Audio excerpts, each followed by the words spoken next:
City. This ain't the days of Lil Jeff. This is the new wave where kids live stream robberies, diss the dead in real time, flip real bodies in viral buzz. Chop his entire career off back his own people, flashing stolen poles and allegedly shooting a 15-year-old in broad daylight. In this video, we're breaking down how he became the face of Chicago's most dangerous generation, from music videos to charges, betrayal, and non-stop provocation, background and gang ties, second oldest of 5.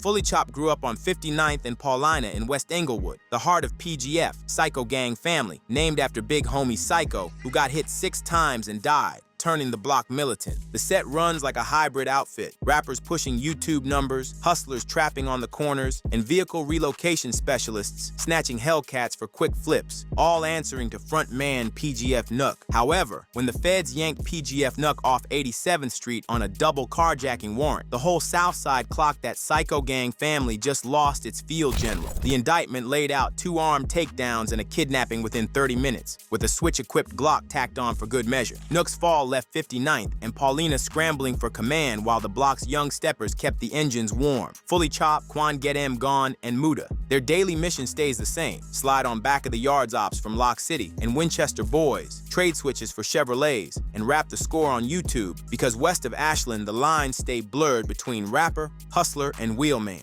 Everybody from West Englewood to back of the yards is holding breath, because without a clear captain, every trigger pull decides who really runs 59th tomorrow. Now, since he was 14, Chop was outside stealing poles, sliding with PGF Muda, and posting every move. Fully Chop originally went by the name Lil Scoom, a street nickname he used in early block freestyles and IG clips before the views took off. But as his name started buzzing, it clashed with another local artist already known as Bloodhound Lil Scoom in a different part of the city. Fans were getting them confused, and so were the platforms. Not wanting his identity tangled with someone else's wave, he made the switch, rebranding as Fully Chop 2X. He leaned into the image that matched his rising rep: wild lives, stolen poles, and viral disrespect. Dropping Scoom wasn't just about clearing confusion. It was a power move to make sure his name stood alone in the chaos. I've been going off Fully Chop, I've been going off Fully Chop. I made my Instagram that, and then when I started rapping this,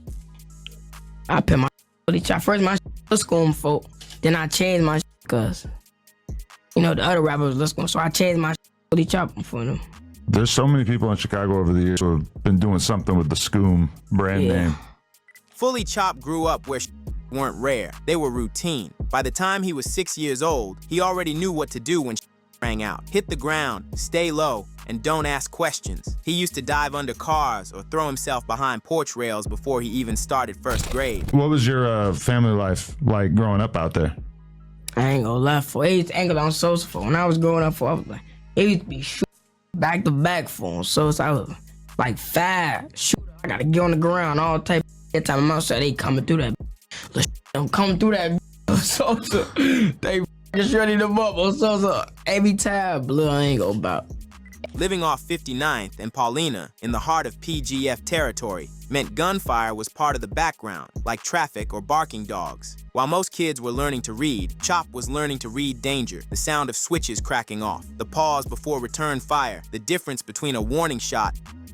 That early exposure didn't scare him, it shaped him. By the time he was a preteen, he wasn't just dodging shootouts, he was running toward them. His first breakout record, Devil in My Head, dropped 8 months ago and already sits near 1 mil on YouTube. In the cut, he calls out rival set 147 while still beefing heavily with other Chicago gangs. The diss traffic, backdoor lives, and stolen skits kept his name trending harder than the music, but each flex brought fresh smoke on and offline. The momentum snapped 19 February 2025 when the Great Lakes Fugitive Task Force boxed his stolen Kia in Evergreen Park. Court papers say the juvenile, listed at 5900 South Paulina, was booked on first-degree attempted murder for a September 22, 2024 shooting of a 15-year-old on 57th and Wolcott, plus a stack of and stolen vehicle charges. Bloggers blasted the headline, Fully Chop locked up for attempted murder, and the state hinted at upgrading him to adult court. PGF fans flooded comment sections screaming, "Free the youngest stepper." Now Chop sits in juvie, case pending, while Devil in My Head keeps climbing and ops celebrate the bust. Whether he beats the charges, gets sent upstate, or ends up another hashtag, the war he helped flame between PGF, Bloodhounds, and 147 is still burning, and everybody's waiting to see who slides first when, or if, he touches back down. But as everyone knows, that type of lifestyle comes with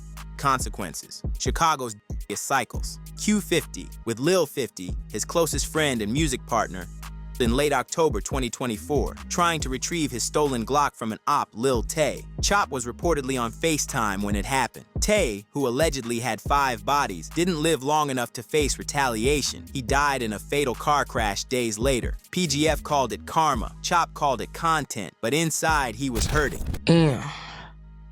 I don't know how to answer that for. I don't know how to answer that. Yeah.